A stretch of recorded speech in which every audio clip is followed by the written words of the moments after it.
بسم الله الرحمن الرحیم.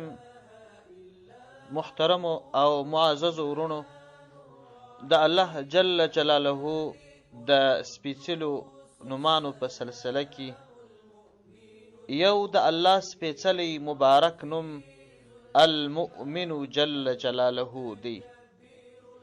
المؤمن جل جلاله د لا یزال رب جل جلاله د صفتی نومونو څخه دی. معنا یې ده امن ورکولو والا، هغه ذات چې هر بنده، هر مخلوق، هر محتاج امن او سلامتیا ځینې وغواړي، لا یزال رب جل جلاله امن ورکوي.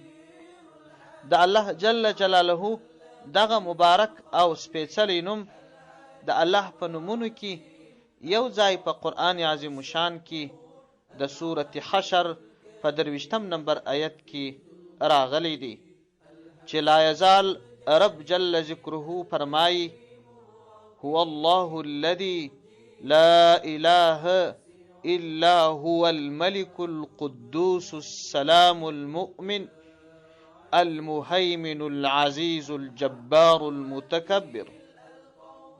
په دغه آیت کریمه کې د الله جل جلاله دغه نامه مبارک یادونه شوې ده. هسې په نور ځایونو کې چې د الله صفت نه راغلی، نور ځایونه هم یادونه شوې ده، لکه چې په سورة یوسف کې راځي وما انت بمؤمن لنا ولو كنا صادقین، او داسې نور. دغه مبارک نامه خاصیات ګټې خو بیخي زیاتې دي.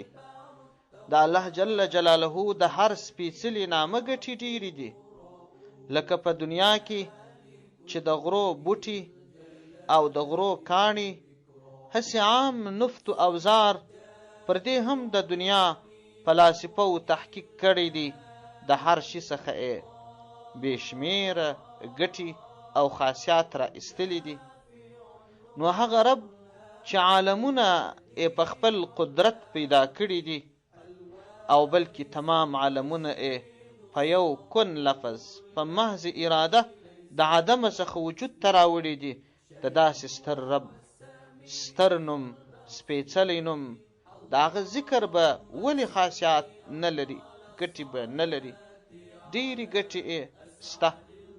علما حضراتو دا مشهوره فائده او ګټه په تجربه باندې د دغه سپیڅلي نامه څخه معلومه کړې، په تجربه یې ثابته کړې چې څوک دغه سپیڅلی نوم د الله جل جلاله وایي، المؤمن جل جلاله، الله جل جلاله به د شیطان د وسوسو، د شیطان د دوکې او همدا ډول پټي او ښکاره بلاوي پیرانان چې کله کله انسانان په زړه کې ډار ځینې لري یا هغه وغواړي چې انسان ته یو څه نقصان ورسوي، د دغه نامه په ویلو سره به د ښکاره پټو بلاو ټولو آفتونو څخه به الله جل جلاله د حفاظت وکړي.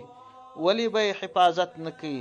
چې یو څوک خپل رب ته زارۍ کوي، وایي المؤمن جل جلاله، ای هغه ذاته چې ته امن ورکولو والا یې. نو یو انسان چې خپل پلار ته آواز وکړي چې پلاره ما ته امن راک، امان راک، د پلار محبت د دې تقاضا کوي چې امن ورکړي. هغه رب چې هغه تر پلار په زرګونو بلکې په میلیونونو واره زیات مهربانه دی، هغه به ولې امن نه ورکوي؟ والسلام علیکم ورحمة الله وبرکاته.